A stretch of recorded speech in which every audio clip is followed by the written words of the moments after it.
Abdul Rauf Singkil punya muridnya yang satu pergi ke Sumatera Barat, itulah dia Syekh Burhanuddin Ulakan. Yang satu lagi pergi ke Jawa Barat menjadi pengembang Islam di Jawa Barat, itulah dia Syekh Abdul Muhi. Syekh Abdul Muhi mengembangkan Islam di Jawa Barat, mengambil dari Syekh Abdul Rauf Singkili. Yang satu lagi pergi ke Sulawesi, dia adalah Syekh Yusuf Al-Makassari Tajul Khalwati.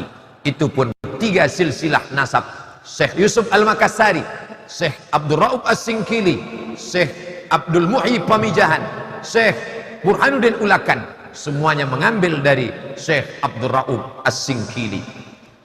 Ada namanya ulama Syekh Muhammad Arsyad Al-Banjari, menulis kitab fikih namanya Sabilal Muhtadin.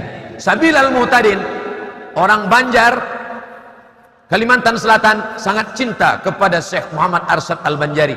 Maka dibangun satu masjid besar, nama masjid itu Masjid Sabilal Muhtadin. Tapi banyak orang keliru.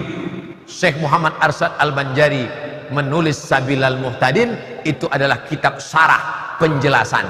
Kitab induk intinya apa? Intinya adalah kitab Siratal Mustaqim yang ditulis oleh Syekh Nuruddin Ar-Raniri, ulama Aceh, yang namanya diabadikan menjadi UIN, IAIN Ar-Raniri, yang berubah menjadi UIN Ar-Raniri.